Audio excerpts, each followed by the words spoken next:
Well, welcome to the 700 Club. President Biden and Vice President Harris have both given a clear message to Israeli Prime Minister Benjamin Netanyahu. They want a ceasefire in the war against Hamas as soon as possible. Well, today in Florida, Netanyahu will meet with former President Donald Trump for the first time in nearly 4 years. CBN's Tara Mergener has the story. Trump's relationship with the prime minister has been strained since Netanyahu was one of the first world leaders to congratulate President Biden on his victory in 2020. But on Truth Social, Trump writes, looking forward to welcoming Bibi Netanyahu at Mar-a-Lago. Trump, who considers himself Israel's strongest ally in the Oval Office, says it's time to end the war in Gaza. I want him to finish up and get it done quickly. You got to get it done quickly because they are getting decimated with this publicity. And, you know, Israel is not very good at public relations. Netanyahu's visit to Florida follows meetings with President Biden in the White House Thursday. Well, welcome back, Mr. Prime Minister. We got a lot to talk about. Since announcing his decision not to seek re-election, Biden insists ending the war remains a top priority during his final months in office. Netanyahu is trying to maintain support from U.S. leaders. And I look forward to discussing with you today and working with you in the months ahead on the great issues before us. Biden and the Prime Minister also holding meetings behind closed doors with the families of hostages being held since the terror group's deadly October 7th attack on Israel. President Biden's visit with Netanyahu comes a day after the prime minister's dramatic speech to Congress, where he defended the war in Gaza. Just blocks away, pro-Palestinian demonstrators clashed with police. And in her first meeting with a foreign leader since launching her presidential campaign, Vice President Kamala Harris also met privately with Netanyahu, where she talked about Palestinian suffering in Gaza. I also expressed with the Prime Minister my serious concern about the scale of human suffering in Gaza, including the death of far too many innocent civilians. Like Biden, Harris is strongly pushing the Prime Minister to accept a ceasefire deal. In Washington, Tara Mergener, CBN News. Our CBN News Middle East Bureau Chief Chris Mitchell is with us now from Jerusalem. So, Chris, how will the latest push from Biden and Harris for a ceasefire and a Palestinian state, how's that being received in Israel? Well, in two ways in terms of the ceasefire, Gordon. First of all, some of the families that were there at the White House, they want a ceasefire. They would well like to accept the current deal on the table, and that's really the sentiment of many people here in Israel. However, there are others, and perhaps maybe a majority of Israelis that really want to defeat Hamas, and they want to use military force to help free the hostages. There's an example of a group called the Tikva Forum, and the head of that forum, Tikva meaning hope, is that he has a son that's a hostage. And believe it or not, before October 7th, they were on a Shabbat dinner, and the son, who's now a hostage, said, listen, Dad, if I'm ever captured by Hamas, don't make a deal. And so that shows the other side of the thing. In terms of a Palestinian state, I would argue that right now it feels a little tone deaf for people here in Israel, and something rejected by the overwhelming majority of Israelis, and October 7th changed all that. A two-state solution may sound good in Washington and other capitals, but not here in Israel. And they would argue here in Israel, well, who are you going to have a two-state solution with? Certainly not Hamas, and many people see the Palestinian Authority as something that's really not going to be a good partner for peace as well. Well, if you held elections in Ramallah today, I think Hamas would win. So you look at these things, and it's like the world is turning a blind eye to what Hamas is actually saying. Does Sinwar, he's the head of Hamas, operational head, does he still believe that he has the upper hand? I mean, he said famously, I have Israel right where I want them. Is that still the case?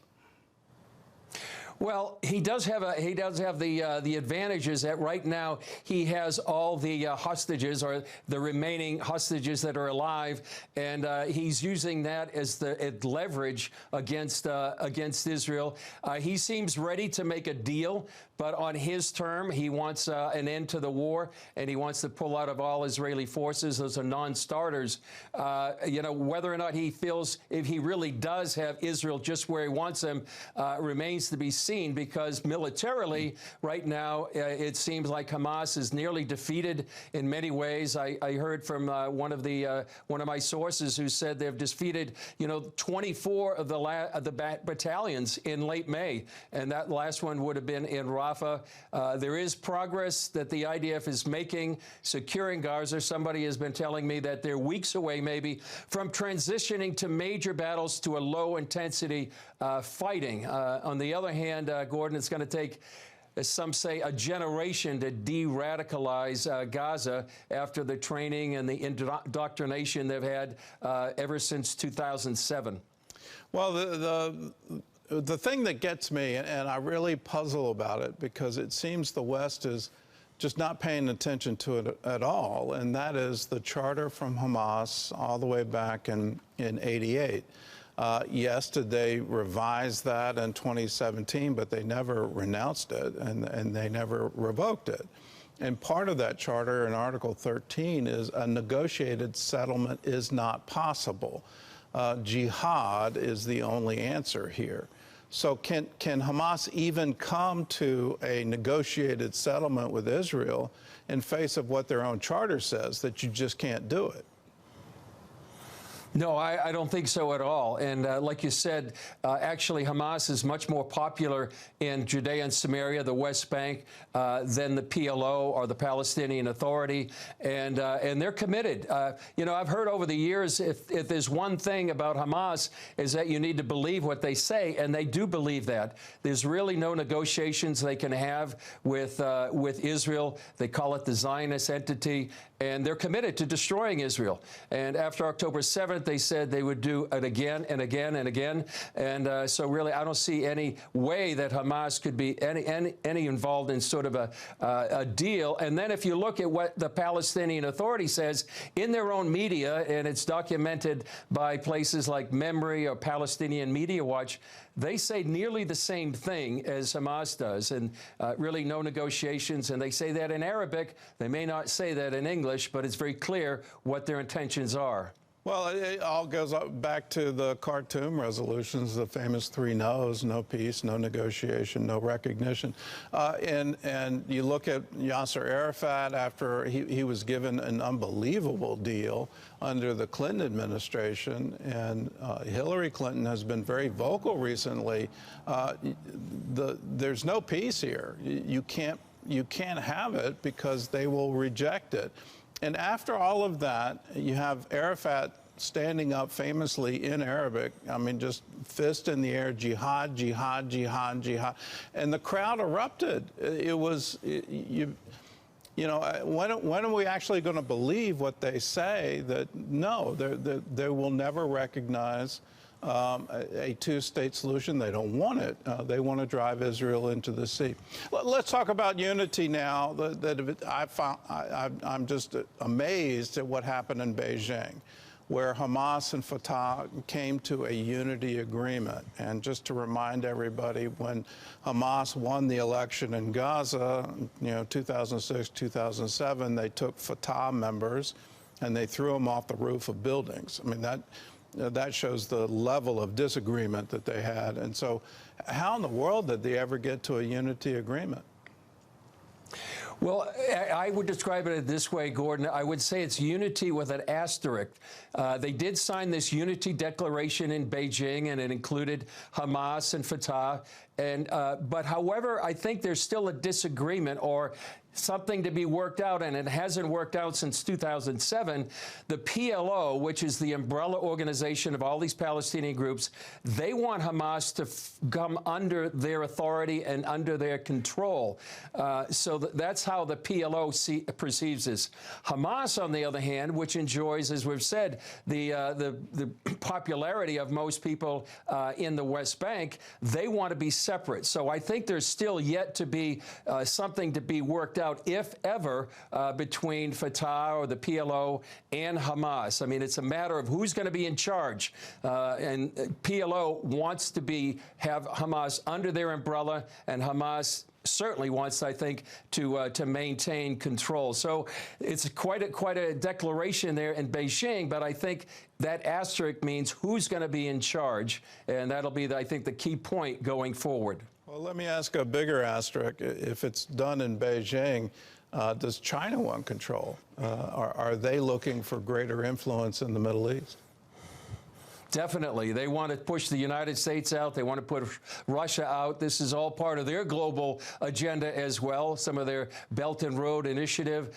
They want to have more influence here in the Middle East. Certainly, that's why they hosted all those Palestinian factions in Beijing, why they had a deal with Iran, last year or the year before, giving them $25 billion. So this is certainly part of China's agenda, get more influence here in the region, and then push out both the United States and Russia. Well, Chris, thanks for the insight, and I pray for your safety. You're definitely in the hot zone, so please stay safe, and please continue to pray. You are our watchman on the wall. Thanks so much. Thanks. Well, billions of people around the world will tune in for the Summer Olympics, which start today. Most of the attention will focus on the athletes and who wins the medals. But as John Jessup reports, the Games also provide a golden opportunity for evangelism. In all, more than 10,000 athletes plan to compete in over 300 events at Paris 2024. For Christian athletes, many prioritize something greater than their performance on the field, track, mat, or pool, their faith. I do feel at the end of the day that I'm called to preach the good news. While Daniel Roberts secured a spot on Team USA running the 110-meter hurdles, being defined by his faith is more important than being viewed as an elite athlete. We're all here to worship God our own special way, and this is just a different way that I use my abilities and my gifts to bring glory to Him. Beyond his teammates and other Christian competitors, he's getting support through prayer and spiritual reinforcement from Athletes in Action and other ministries like Frank Shelton's. And I've just learned that when we show up, God shows off. This is Shelton's 4th Olympics serving as a chaplain. His team of volunteers, including former Olympians, crosses paths with athletes, coaches, and visitors. Rio, we saw 1,054 people give their life to Christ, gold medalists, 3 Uber drivers, fans, spectators. He's hoping for even more in Paris, where streets flooded over in May with some 25,000 people at a March for Jesus. Youth with a Mission sees the Olympics through an evangelistic lens, partnering with Parisian churches for round-the-clock prayer and worship campaigns. Which is so cool just to see people coming from literally the ends of the world to Paris to proclaim Jesus.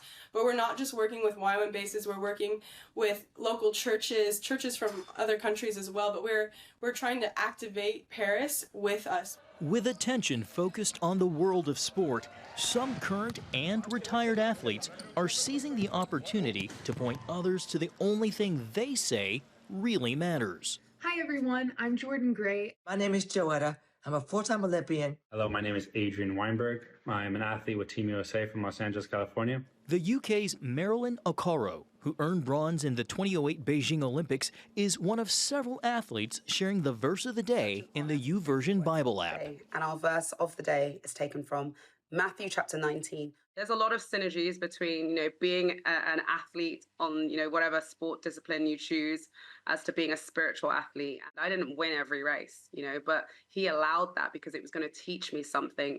And my job was to not give up. My job was to, faith is like a muscle, and sometimes it's super strong and sometimes it's weak and needs sharpening. Daniel, who suffered injuries and setbacks of his own, agrees. Maybe it's something that was meant for me to grow and change so that I can be the man of God that I'm meant to be. Athletes promoting their faith is nothing new. At the 1924 Paris Olympics, the man known as the Flying Scotsman, Eric Liddell, refused to run on a Sunday to attend church. In the following days, he set a world record and picked up Olympic gold. 100 years later, his witness is an inspiration to the biblical charge, whatever you do, Do everything for the glory of God. John Jessup, CBN News, Washington. Well, Ad Gloriam Dei, it's the motto for Regent University. Let us have these things for the glory of God. And when you see athletes coming together, and these are the best of the best, and they say, we want to glorify God, both in our performance, but we also want to preach the gospel. Please pray for these Olympics. There's already been arson attacks on the railroad in France. It shut it down, and you know, the call for the jihadists, ISIS has put out a call, ISIS-K, to attack, and let's pray for protection for these athletes. They're coming just to compete, and it's obviously a world stage, and that is attracting some horrible elements in the world today. And let's pray for their protection, the protection of all the people attending. Let's have a great celebration of world unity. That was the spirit of the Olympics as it was recreated in the modern era. It hasn't always lived up to it, but when it does, it's absolutely marvelous. So let's see peace in the Olympics.